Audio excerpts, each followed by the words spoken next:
Hi friends, welcome to Tamil Computing Channel. இன்னைக்கு இந்த வீடியோவில் நாட்டு வட்டி கணக்கு எப்படி கண்டுபிடிக்குதுன்னு பார்க்க போகிறோம். பொதுவாக கிராமப்புறங்களில் வட்டிக்கு கடன் வாங்கியிருப்போம். அந்த குறிப்பிட்ட அசல் தொகைக்கு ஒரு குறிப்பிட்ட காலத்துக்கு எவ்வளவு வட்டி தொகை வருதுன்னு கண்டுபிடிக்கலாம் வாங்க.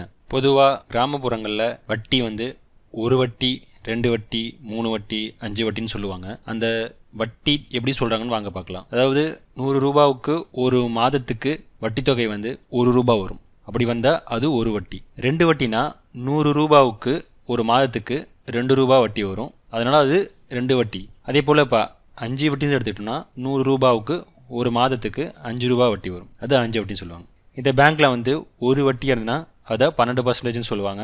2 வட்டியாக இருந்துச்சுன்னா 24% சொல்லுவாங்க. 5 வட்டியாக இருந்ததுன்னா 60% சொல்லுவாங்க. அதாவது எத்தனை வட்டியோ அந்த வட்டி கூட 12 மல்டிப்ளை பண்ணிக்கணும். பொதுவாக ஒரு மாதத்திற்கான வட்டி தொகை கண்டுபிடிக்கிறதுக்கான ஃபார்முலா அசல் இன்ட்டு வட்டி டிவைடட் பை 100. அசல் நம்ம எவ்வளவு கடன் வாங்குகிறோம், அது 50,000 இருக்கலாம், 1 லட்சமாக இருக்கலாம். நீங்கள் எவ்வளோ தொகை வாங்குறீங்களோ அதுதான் அசல்.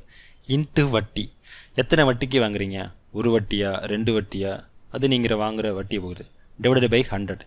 இதை டிவைட் பண்ணோம்னா ஒரு மாதத்திற்கான வட்டி தொகை நமக்கு கிடைச்சிரும். ஃபார் எக்ஸாம்பிள் அசல், அது ஒரு 50,000 அசல் கடனாக வாங்குகிறோம். அதற்கான வட்டி தொகை 2 வட்டின்னு வாங்கிக்கிறோம். காலம் ஒரு மாதம். அப்போ ஒரு மாதத்துக்கு 50,000க்கு எவ்வளோ வட்டி வருதுன்னு பார்க்கலாம். அதுக்கான ஃபார்முலா அசல் 50,000 இன்ட்டு வட்டி 2 டிவைடட் பை 100. இதை சால்வ் பண்ணும்போது நமக்கு 1000 ரூபாய் கிடைக்குது.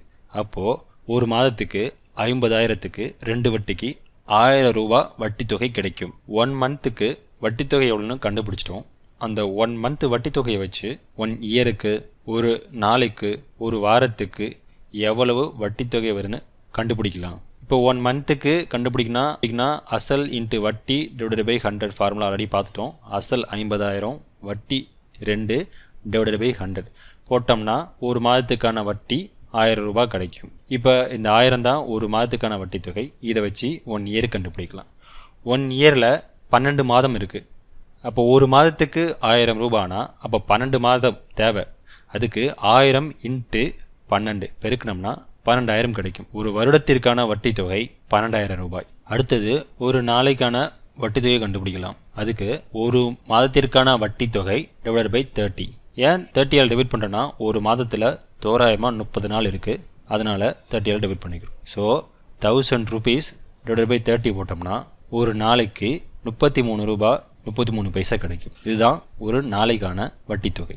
அடுத்தது ஒரு வாரத்துக்கான வட்டி தொகை கண்டுபிடிக்கலாம். அதுக்கு ஒரு நாளையோட வட்டி தொகை இன்ட்டு 7 போட்டுக்கிறோம். 7 எதுக்காக போகிறோம்னா ஒரு வாரத்தில் 7 நாட்கள் இருக்குது. அதனால் ஒரு நாளோட வட்டி தொகையோட 7 பெருக்கிக்கிறோம். அப்போது ஒரு நாளையோட வட்டி தொகை 33 ரூபா 33 பைசா இன்ட்டு 7 போட்டோம்னா நமக்கு 233 ரூபா 31 பைசா கிடைக்கும். இதுதான் ஒரு வாரத்துக்கான வட்டி தொகை. இப்போது 50,000க்கு 2 வட்டின்னு 1 இயருக்கு, 1 மந்த்துக்கு, 1 வீக்குக்கு, 1 டேவுக்கு எவ்வளோ வட்டி தொகை வருதுன்னு கண்டுபிடிச்சோம். அதை இங்கே உங்களோட ரெஃபரன்ஸுக்காக டேபிளில் டிஸ்பிளே பண்ணியிருக்கோம். எக்ஸாம்பிள் அசல் 50,000 2 வட்டிக்கு வாங்குகிறோம். அது வாங்கி 1 வருடம் 6 மாதம் 3 வாரம் 6 நாட்கள் ஆயிடுச்சு. அதாவது தோராயமாக 1.5 வருஷம் ஆயிடுச்சுன்னா அதற்கு எவ்வளோ வட்டி தொகை வருதுன்னு கண்டுபிடிக்கலாம். ஒரு வருடத்துக்கு நம்ம ஏற்கனவே 12,000 ரூபான்னு கண்டுபிடிச்சிருக்கோம்.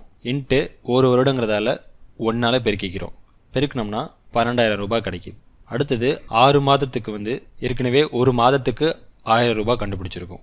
அப்போ 6 இன்ட்டு 1000 போட்டோம்னா 6000 கிடைக்கும். இது 6 மாதத்துக்கு. அடுத்தது 3 வாரத்துக்கு, 3 வாரங்கிறதால 3 இன்ட்டு ஒரு வாரத்துக்கு 233 ரூபான்னு ஏற்கனவே கண்டுபிடிச்சிருக்கோம். அதனால் 3 கூட 233 பெருக்கிறோம். அது 700 ரூபாய். அடுத்தது 6 நாட்களுக்கு, 6 நாட்களுங்கிறதால 6 இன்ட்டு ஒரு நாளுக்கு கண்டுபிடித்த வட்டி தொகை 33 ரூபா. இப்போ 6 இன்ட்டு 33.3 போட்டோம்னா 6 நாட்களுக்கு 200 ரூபாய் கிடைக்கும்.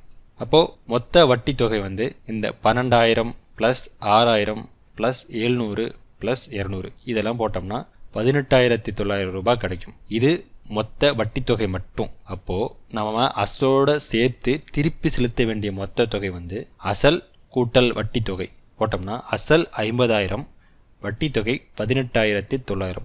அப்போ மொத்த தொகை 68,900 ரூபாய். இவ்வளோதாங்க.